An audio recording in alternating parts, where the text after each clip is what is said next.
Hello everyone, I am Ravijan. आज हम BFM का चैप्टर 1 लेंगे जिसका नाम है exchange rates and forex business. ये सीआईबी के लिए काफ़ी इंपॉर्टेंट चैप्टर है और हम इसमें फॉरेन जो भी एक्सचेंज है या फॉरेन बिजनेस फॉरेक्स बिजनेस है उसके बारे में बेसिक कंसेप्ट समझेंगे। तो सबसे पहले हम समझते हैं फॉरेन एक्सचेंज क्या होता है।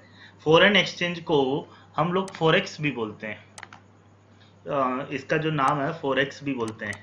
और ये क्या होता है, जब भी इंटरनेशनल बिजनेस इन्वॉल्व होता है तभी फॉरेन एक्सचेंज होता है। सपोज करो कि आप इंडिया में कोई भी चीज़ बाहर से परचेज कर रहे हो, आप कोई भी चीज़ यूएस से ला रहे हो, तो आपको उसको पे करने के लिए आपको क्या चाहिए, डॉलर चाहिए, जबकि इंडिया की करेंसी क्या है, रुपीज है। तो आपको रुपीज में किस में कन्वर्ट करना पड़ेगा, डॉलर में। रुपीज को डॉलर में कन्वर्ट करना पड़ेगा जब आप कोई भी चीज़ इंपोर्ट कर रहे हो। ऐसे ही मान लो कि आप कोई चीज़ एक्सपोर्ट कर रहे हो, कोई भी चीज़ एक्सपोर्ट कर रहे हो, और तो जो भी फॉरेन परचेजर है, फॉरेन बायर है, उसको आपको किस में पेमेंट करना होगा, रुपीज में पेमेंट करना होगा। तो चाहे इंपोर्ट हो, एक्सपोर्ट हो, या जैसे आप कभी कई बार ट्रेवल करते हो तो आप उस ट्रेवल के केस में आपको वहाँ की करेंसी चाहिए होगी वहाँ पर स्पेंड करने के लिए। तो इस चीज़ को ये जो फॉरेन एक्सचेंज है वो एक हमारे टाइप से फॉरेन की करेंसी को भी इंडिकेट करता है। किसको इंडिकेट करता है, फॉरेन की करेंसी को। जैसे इंडिया के लिए डॉलर क्या हुआ, फॉरेक्स हुआ। For India dollar is forex, pound is forex. India के लिए डॉलर है, पाउंड है, यूरो है, ये क्या होगा, फॉरेक्स होगा। ऐसे ही यूएस के लिए रुपीज क्या होगा, फॉरेक्स होगा। यूरोपियन कंट्रीज के लिए या तो यूरोप के लिए जो रुपीज होगा वो क्या होगा, फॉरेक्स होगा। तो फॉरेन एक्सचेंज क्या होता है, फॉरेन करेंसी का रिजर्व, फॉरेन करेंसी को भी हम फॉरेक्स बोलते हैं।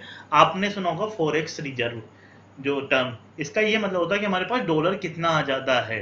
और डॉलर जो है एक्चुअल में क्या होता है कि डॉलर की वैल्यू ज़्यादा होती है, इसलिए हम चाहते हैं कि हमारा फॉरेक्स रिजर्व जो डॉलर में है वो ज़्यादा से ज़्यादा बना रहे। क्लियर है यहाँ कंसेप्ट। फॉरेन एक्सचेंज का एक दूसरा डेफिनेशन जो कि इस टर्म से भी आता है, वो है कि exchange of one currency into one country. एक करेंसी से दूसरी करेंसी में जो कन्वर्जन है, एक कंट्री से दूसरी कंट्री, उसको भी फॉरेन एक्सचेंज बोलते हैं। और ये जो फॉरेन एक्सचेंज होता है ये कैसे होता है ये हम इस चैप्टर में समझेंगे। ठीक है।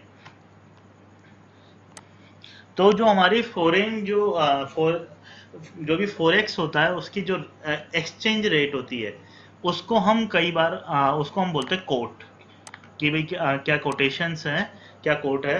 जैसे फॉर एग्जांपल आपके पास एक कोट है कि हमें पता है कि $1 बराबर से 75 रुपीज, इसको हम बोलते हैं कोट। $1 बराबर 75 रुपीज, हमें ऐसे लिखना चाहिए, ₹75। जो हमारा रुपीज का सिंबल है उसमें $1 बराबर 75 रुपीज, इसको हम कोट बोलते हैं। और ये क्या इंडिकेट करती है, ये यह इंडिकेट करती है कि आपको एक डॉलर है आपके पास तो 75 रुपीज के बराबर है। अब इसमें भी ये कोट होती है और दो टाइप की होती है, एक होती है डायरेक्ट कोट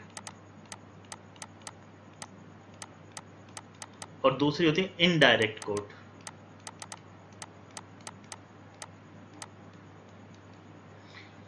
जो डायरेक्ट कोट होती है उसमें क्या होता है कि जो भी आपकी ये आपके पास 75 रुपीज है, इसको हम लिख सकते हैं डोमेस्टिक करेंसी या होम करेंसी।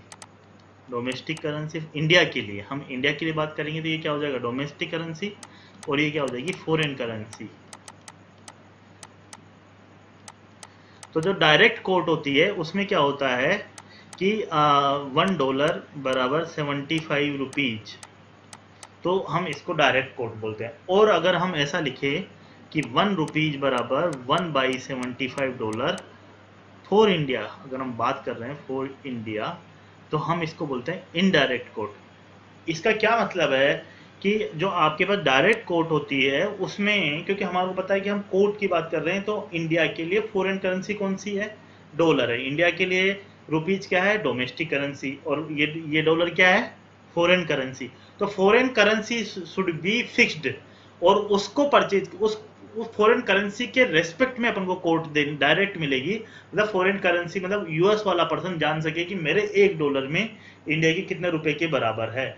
मतलब हमारा जो रेस्पेक्ट है, यानी कि आप सोचो कि डायरेक्ट कोट है तो डोमेस्टिक करेंसी क्या होगी, वेरिएबल होगी।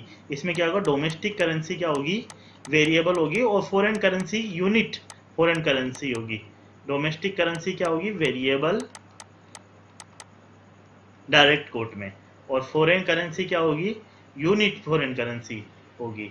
तो वो क्या हो जाएगी, डायरेक्ट कोट हो जाएगी।